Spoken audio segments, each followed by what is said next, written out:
Dans cet épisode, on va parler de confiance en soi. On va essayer de comprendre ce que ça veut dire avoir confiance en soi et travailler à incarner la version la plus confiante et réelle de soi-même. Je prends mon café avec vous en même temps.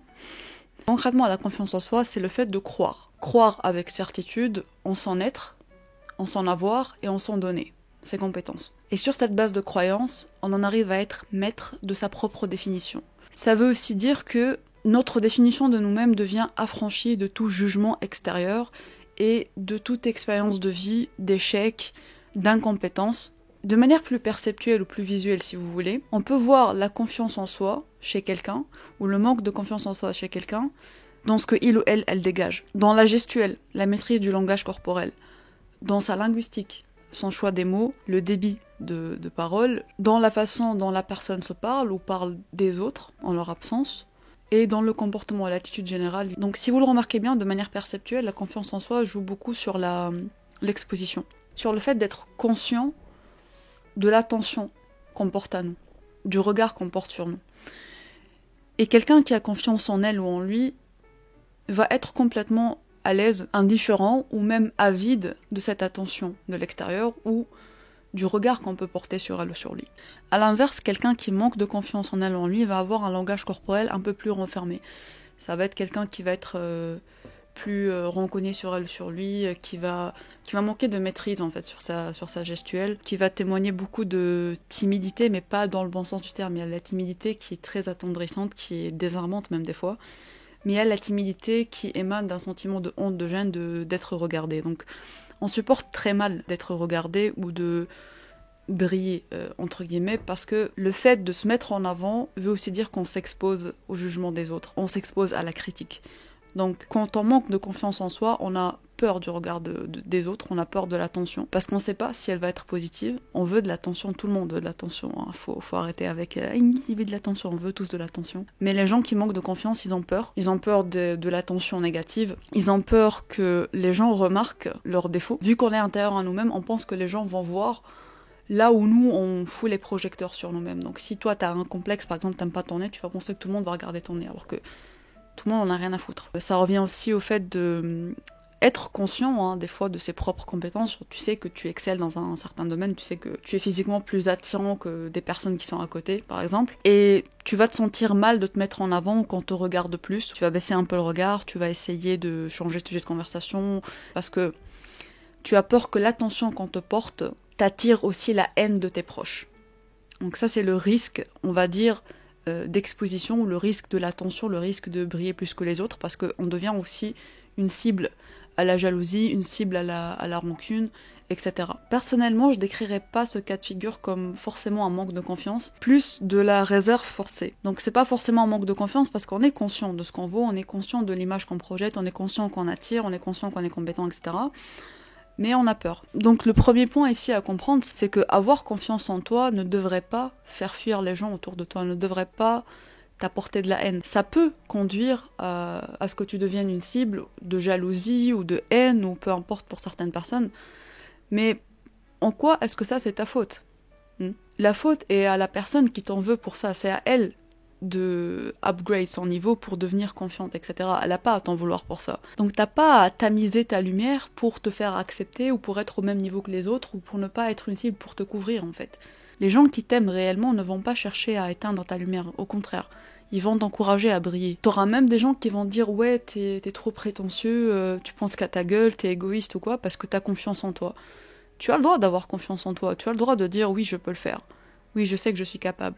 Là où ça devient de l'arrogance, c'est quand tu l'utilises beaucoup trop, en excès, et pour te faire sentir supérieur par rapport à d'autres personnes. Soyez pas ce genre de personne. Ce genre de personne est arrogante. Mais la confiance en soi, elle est ultra sexy. S'il y a des gens qui te disent t'es arrogante parce que tu assumes une ou plusieurs de tes compétences, tu assumes qui tu es, c'est pas ton problème, c'est le leur. Pour avoir confiance en soi, il faut savoir se détacher du regard des autres, mais de manière assez saine. Dans le sens où on reconnaît qu'on a tous un besoin de reconnaissance à un certain point, mais comme je vous l'ai dit dans la définition de la confiance en soi, selon moi, c'est être maître de sa définition, c'est ne pas laisser les autres te définir. Tu auras une définition différente selon chaque personne, hein. Tu seras gentil pour cette personne, tu seras arrogante pour une autre, mais c'est à toi de te définir. La confiance en soi revient vraiment à une connaissance de soi en fait. Plus tu te connais toi-même, plus tu vas avoir confiance en toi. Quand tu te connais, quand tu sais qui tu es, t'as rien à prouver aux autres. Tu laisses tes actions, ton être pur se prouver. Peu importe comment ça va être perçu de l'extérieur, comment les autres vont interpréter ce comportement-là. C'est aussi s'affranchir en quelque sorte des justifications inutiles et le fait de vouloir se prouver, vouloir plaire à tout le monde. Parce que si tu sais que tu es d'une certaine manière ou que tu as telle ou telle intention, t'as pas besoin de te prouver. Tes actions parlent pour elles-mêmes. C'est pas quelqu'un que t'as rencontré depuis 2 secondes qui va te faire remettre en doute qui tu es ou ce que tu vaux en fait. Tu es conscient de ce que tu vaux. Et vu qu'on peut pas être complètement détaché du regard de l'autre et des autres parce qu'on vit en société, c'est aussi important que tu sois entouré par des gens qui veulent ton bien et qui comptent pour toi. Parce que les preuves de validation, tu vas les recevoir aussi de l'extérieur, c'est ça qui va consolider ta confiance en toi. C'est pas que la seule chose, mais ça en fait partie.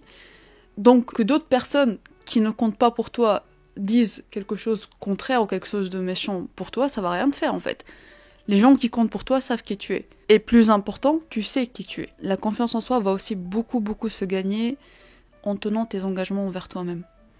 En étant à la hauteur de tes promesses. Les promesses que tu te fais à toi comme les promesses que tu fais aux autres. C'est vraiment comme dire je fais confiance à quelqu'un. Qu'est-ce qui fait que tu vas faire confiance à cette personne-là ? Que tu peux compter sur elle. C'est parce qu'elle t'a prouvé en action que quand elle dit quelque chose, elle a fait. Et que quand elle dit, voilà, on se voit à 16h, bah, elle est là à 16h. Quand elle planifie d'aller à la salle de sport le lendemain à 7h, elle est là-bas le lendemain à 7h, quoi qu'il arrive. Même s'il pleut, même s'il vente, elle est là-bas. Tu vas aussi gagner en confiance en toi en développant ton audace. Je parle plus d'audace parce que des fois, il faut vraiment prendre 2 balles de tennis et les mettre là où il faut, hein. Parce que rester dans des cases de ouais, je suis une meuf, je dois pas faire le premier pas, qu'est-ce qu'on va penser de moi si je fais ça ? Des fois, il faut aller chercher les choses, faut pas avoir peur des défis, il faut pas avoir peur de se confronter aux choses. C'est pas parce que c'est quelque chose d'inconnu, la difficulté t'impressionne ou t'intimide que c'est une raison pour que t'y ailles pas. Le fait de ressentir cette peur-là face au challenge, face à l'inconnu, et de décider d'y aller quand même, fais-le, ce premier pas de tu veux inviter quelqu'un à aller en date avec toi, va pas attendre en fait. Assume tes choix. Est-ce que c'est pas ça aussi avoir confiance en soi ? C'est avoir confiance en tes choix. Est-ce que ça veut dire que ça va aboutir, que c'est la bonne personne ? Est-ce que tu vas pas regretter ? On sait pas. Ce qui compte, c'est qu'à l'instant T, tu as agi en accordance avec ce qui vient de l'intérieur de toi. Et savoir ce que tu veux, ce que tu ne veux pas.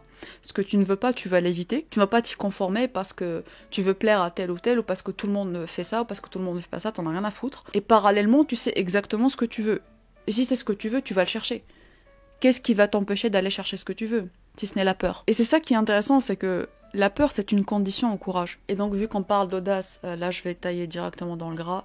Faut vraiment arrêter avec vos pseudo-affirmations positives et ce journaling à la con. C'est ça, pour moi, se passer de la pommade, ça veut rien dire. Ce qu'il te faut, c'est les preuves. Si tu te prouves pas à toi-même que tu es capable de faire telle ou telle chose, de te regarder dans le miroir, de te trouver belle, sexy, ce que tu veux, tu peux l'écrire 20 000 fois dans ton journal, te le répéter 60 000 fois dans ta tête, ça va pas le faire, ça va pas te donner confiance en toi. Parce que quand tu vas être confronté à des gens qui ont vraiment confiance en eux, tu vas vraiment te sentir toute petite. Tu vas voir à quel point tout ce que t'as fait, c'est vraiment insignifiant, c'est que des mots. C'est vraiment des paroles en l'air, hein, pour le coup. Soutiens qui tu es par des preuves. Et si c'est quelque chose que tu n'es pas encore, entraîne-toi à le devenir. C'est ça aussi, se donner la preuve. C'est pas grave si tu n'es pas encore compétent dans un certain domaine, si tu n'es pas sexy, si tu n'es pas machin, tu peux le devenir, y a pas de souci. Donne-toi la preuve que tu peux le faire, parce que ça compte pour toi, honore tes propres choix, tu vas gagner en self-respect, et plus tu gagnes en self-respect, plus tu vas gagner en confiance en toi. Plus tu vas te prouver que tu peux faire les choses. Ce que je vous demande, c'est d'être objectif, transparent. Rappelez-vous du genre de personne à qui vous feriez confiance. Est-ce que c'est quelqu'un qui va te donner du bullshit ? Est-ce que c'est quelqu'un qui va te mentir, qui va juste te faire passer de la pommade pour te faire sentir bien alors qu'il n'en pense pas moins ? Non, sois cette personne-là en fait, avec toi-même. Il y a des jours où moi je me trouve moche, je vais pas dire « t'es trop belle, machin », c'est pas comme ça que je vais regagner confiance. Je vais dire « oh, je me trouve moche », qu'est-ce que ça veut dire ? Ça envoie un signal à mon cerveau de « bouge-toi, va te doucher, va te pimper, va bien t'habiller, va sortir, etc. » Et c'est comme ça que je la gagne, ma confiance, que je vais me trouver belle par la suite, tu vois. C'est pas une définition constante. C'est ce que je vous disais par rapport au fait de se définir, c'est que peu importe les circonstances de la vie, ça te définit que à l'instant T, c'est pas dans l'absolu. Si là j'ai échoué, bien sûr que je vais me sentir comme une merde, mais est-ce que ça va vouloir dire que je suis une merde, que je me définis comme une merde ? Non. Parce que si je fais ça, là je vais perdre confiance en moi. Quand je me réveille le matin, je me sens moche, ça veut pas dire que je me trouve moche, dans l'absolu, pas du tout. Mais dans ce cas de figure-là, oui. Et si je fais rien, je vais me sentir moche toute la journée. Donc la définition, elle est toujours relative à un événement, une circonstance, un contexte donné. C'est pas absolu. Si tu penses que tu es quelqu'un de beau dans l'absolu, selon tes critères à toi, pas les critères sociaux ou quoi, même quand il y aura des moments ou des jours où tu vas te trouver moche, tu sauras quoi faire pour te sentir beau. Parce que tout passe par le ressenti et l'expérience des choses, l'épreuve, comme je vous l'ai dit. Autre chose que je veux vous dire ici, c'est de vraiment s'individualiser et de s'affranchir du groupe, on va dire. Il y a beaucoup de gens qui prennent confiance en eux parce qu'ils sont en meute. Individuellement, aucune dans ce groupe de filles, par exemple, n'a confiance en elle, mais ensemble, elles se sentent plus confiantes. Est-ce que c'est une mauvaise chose dans l'absolu? Non, parce que l'équipe, elle est aussi là pour te souder, mais tu dois être aussi indépendant. Avoir confiance en toi, en ce qui te rend unique, en ce qui te différencie du groupe. Tu dois savoir respecter tes propres choix, même si ces choix-là impliquent des fois des gros changements de vie et d'aller à contresens du groupe. Si tu es comme eux, tu vas avoir confiance en toi parce que ça marche pour eux, tu vois. Donc plus tu es dépendant des comportements sociaux d'un groupe, plus tu vas avoir l'illusion d'avoir confiance en toi, mais c'est une confiance que tu ne trouves que réellement quand tu es entouré par ce groupe. Donc t'as pas réellement confiance en toi. C'est un leurre. Ok. Si vraiment vous voulez avoir confiance avec vous-même, il faudra travailler la relation avec votre corps. Moi, j'aurais tendance à vous dire, bouge-toi, fais du sport. Mais pas forcément pour perdre du poids ou pour te sculpter, c'est justement pour acquérir une connaissance qui te manque. Tu ne connais pas ton corps physique, tu sais pas de quoi tu es capable physiquement. C'est challenger tes performances, apprendre de nouvelles choses. Te renforcer physiquement va te donner plus confiance en toi. Tu vas te sentir plus capable. Ça va énormément jouer en la confiance en soi, ça va jouer dans le fait de gagner de la force et de se prouver qu'on peut physiquement faire des choses. Ça, c'est premièrement. Deuxièmement, si tu n'acceptes pas ton corps tel qu'il est maintenant, ne va pas te raconter du bullshit de body positif, essayer de te convaincre de quelque chose juste par abandon. Si t'arrives pas à l'accepter, parce que t'as essayé et que ça n'a pas marché, essaye encore. T'es pas à l'aise comme ça, ne te force pas. Si t'es vraiment à l'aise comme ça, soit. Pour vraiment avoir confiance en vous, en fait, il faut vraiment vous sentir à l'aise à poil. Nu. Quand t'es entre toi et toi-même, quand tu sors de la douche, quand t'es à la piscine ou quoi, faut pas que tu prennes l'habitude de te cacher dans des fringues parce que c'est l'hiver, parce qu'on me voit pas ou quoi. C'est pas avoir confiance, ça, c'est de la fake confidence. Si vraiment tu t'imagines pouvoir être nu, te déshabiller dans n'importe quelle circonstance et t'as pas honte d'être vu, c'est ça la vraie confiance en toi, c'est être confiant dans ta peau nue. N'oublie pas que ton corps c'est ton meilleur outfit. Si tu te sens en confiance parce que tu t'habilles bien ou tu te pares, tu t'apprêtes, etc., c'est pas mal parce que c'est aussi travailler la représentation visuelle de soi, ce qui est important. Ce qu'il faut travailler, c'est vraiment l'intérieur, la peau, le corps physique, le poids, comment tu te portes. Et aussi ce que tu portes et que personne ne voit. Ça a énormément d'importance.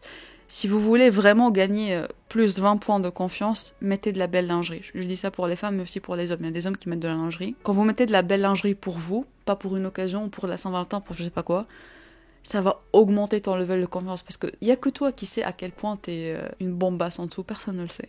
C'est un ressenti en fait, tu vas le sentir et en fait tu vas dégager de l'extérieur ce que tu ressens de l'intérieur. C'est ça qui va donner cette air de confiance et de sexiness avec un peu de mystère, une touche de mystère de...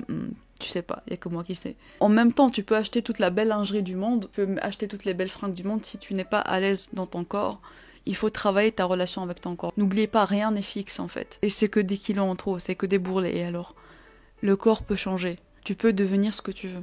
Pour les femmes, bon, ça c'est pas une obligation, c'est juste une recommandation personnelle. Je vous recommanderais de peut-être faire des arts martiaux, des sports de combat, sports de défense. Ça fait gagner vraiment beaucoup en confiance en soi de savoir que tu peux te défendre. Si tu penses que ça va te rendre plus brutal ou plus agressif, pas du tout. C'est vraiment l'inverse. Et ça c'est une sorte de silent flex que j'aime beaucoup et une sorte de confiance en soi. C'est pour ça aussi que j'aime pas trop parler de mon métier ou dire voilà, je suis maître d'armes ou m'habiller de manière à faire voir que voilà, je peux casser des gueules quoi. J'aime bien mettre ça vraiment en low, tu vois. Tu me vois, tu dis celle-là, elle est trop fragile, elle peut se casser, mais savoir que tu es capable de certaines choses, mais les gens ne sont pas au courant. Donc être capable de surprendre les gens de manière positive. Être capable de se défendre, de stand up for yourself, de compter sur toi, si la situation l'exige. Donc ça, c'est un petit conseil bonus. Ça revient aussi à dire que l'indépendance te fait gagner en confiance en toi, parce que tu sais que tu peux dépendre de toi, physiquement, financièrement, ce que tu veux, même si on a tous besoin des autres,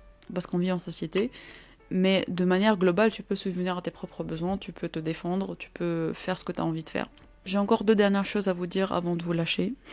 Ça va vous paraître complètement HS, mais croyez-moi, ça a un rapport et je l'ai réalisé que très récemment, ça, c'est le fait de savoir déléguer. La plupart d'entre nous, on lie notre valeur de nous-mêmes à notre utilité aux autres, à ce qu'on est capable de donner aux autres. Donc on accepte facilement les choses qu'on pense avoir méritées. Si tu as travaillé dur pour ça, si tu as déjà donné, quand tu délègues, tu te laisses recevoir, tu laisses les autres faire des choses pour toi. Ça va énormément impacter ta confiance en toi de manière positive parce que tu vas te délaisser de devoir prouver à chaque fois que tu mérites qu'on fasse les choses pour toi ou qu'on soit là pour toi. Tu es conscience de qui tu es et de ce que tu apportes à ces personnes-là par ton être pur, sans que tu aies à donner ou à avoir quoi que ce soit. Et donc c'est vraiment avoir confiance en ta valeur en tant qu'individu. Tu es quelqu'un qui a de très belles qualités humaines, donc tu es en droit de demander ces choses-là, tu vois.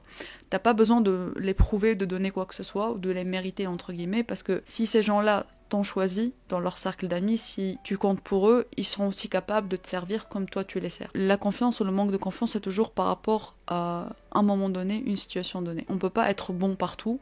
Il y aura toujours des personnes qui vont être meilleures que nous. Et le fait de pas trop se comparer, de se détacher du regard des autres, va préserver cette confiance en soi, cette valeur de soi, mais ça n'enlèvera pas le fait que sur le fait, tu vas te sentir moins compétent, moins bon.